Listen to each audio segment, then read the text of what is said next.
In this video, I'm going to be showing you guys how to replace your front rotors and pads for your Toyota Corolla. This one's a 2013. I'm pretty sure all of them are basically the same method. It's just probably different size bolts and screws. First step, you guys are going to go ahead and get your jack. Go ahead and lift it up at its jack points on the bottom of the car. We're using 2 jacks today, but if you only have one, you can go ahead and jack it up in the middle. Step 2 is to remove all the lug nuts from your wheels. We are using a 21mm for this wheel. So we are working on the left side of the car. You're going to go ahead and put the key into the ignition. Go ahead and turn the steering wheel all the way to the left so you can access these bolts easier. Next up, you guys are going to go ahead and grab a 14mm. Remove this bolt as well as the bottom bolt, and then we'll move on to the next step.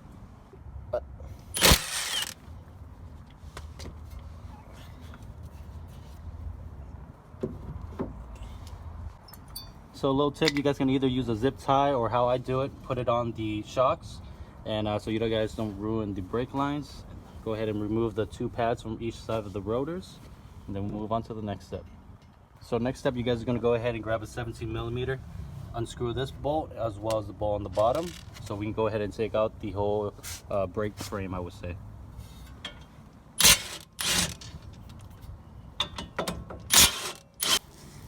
So this is the old brake pad. It's pretty worn out. These are really cheap pads. As you can tell, they did crack under heat and overheat and stress.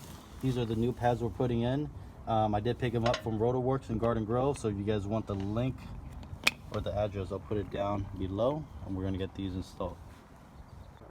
So for any Toyota Lexus owner, whenever you guys are doing brakes, go ahead and grab yourself a 12mm bolt.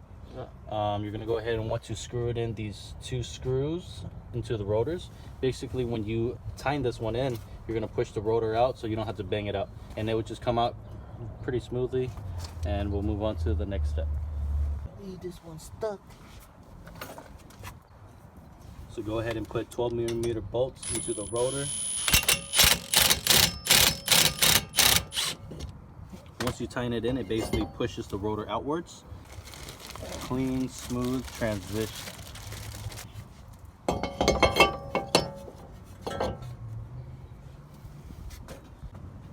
So on these brake clips, basically you're going to go ahead and take these out from the shells, and then you're going to go ahead and add some wheel bearing grease onto them.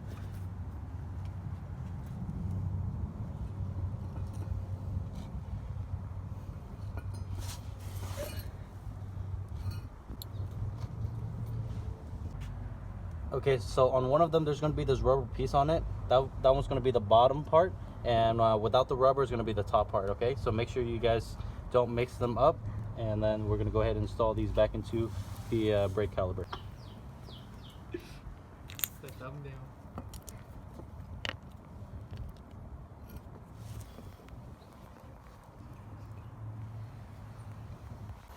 So next up, what you guys want to do is go ahead and put the caliper and the rotors back on. Put your 17mm bolt back onto the the hub of the wheel, and then we'll move on to the next step.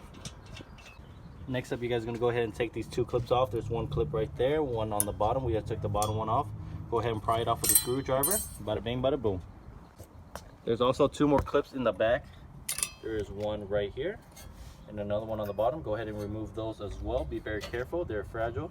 Use a very small screwdriver if you can. Make sure this one stay up. So you guys are going to want to grab the clips that came with the rotor and the brake pad set. Grab the 4 clips, and basically you're going to go install it. All of them are the same size.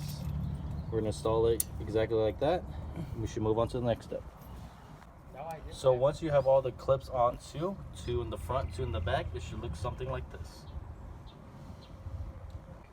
Okay, so next step, you guys are going to want to grab your old brake pad set, put it right next to the new one. Basically, you guys are going to want to replicate the same exact pin that's on that old one onto the new one. And their brake pad set should come with new clips, so you guys don't have to reuse your old ones. We're going to pop it in, just like that.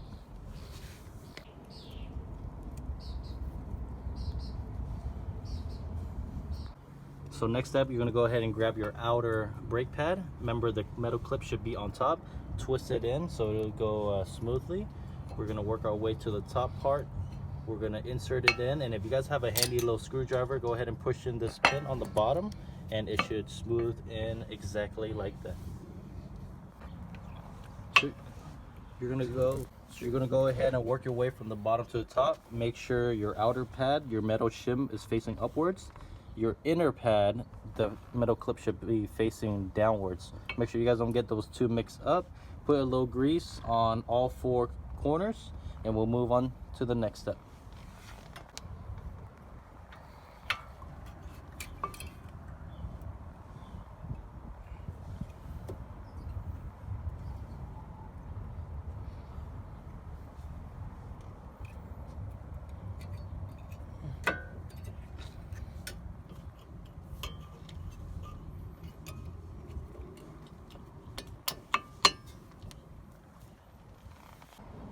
Next up, you guys are going to go ahead and open your hood and open your little cap right here. This is your brake fluid. So if you guys have this, it will be much easier, but if you guys don't, I mean, you guys can go to your local AutoZone, O'Reilly's, any parts store. This is what is going to be called this brake pad and caliper service toolkit.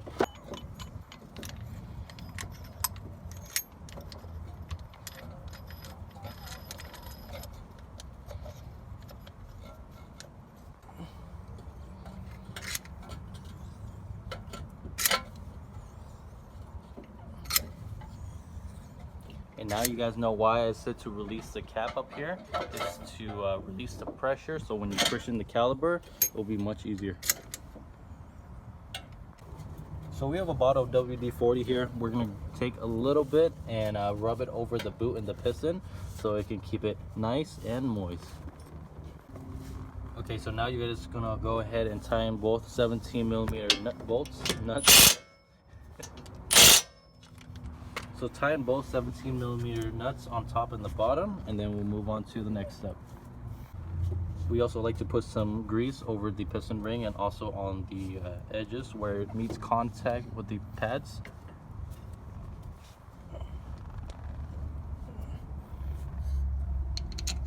Put the top one first, so it's not falling. So once you guys put your caliper back onto the rotors and over the rotors and the pads, you guys are going to go ahead and put the top bolt on first. This is the 14, and the 14 on the bottom is going to go in right after. We're going to tighten these both down, and basically that's it, guys.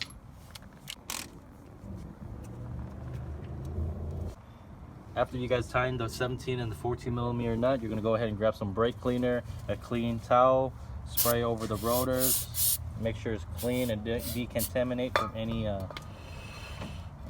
dirt from the factory. Finally install the cap for the brake fluid cover. Close the hood, take it for a test drive, and you can see the result afterward.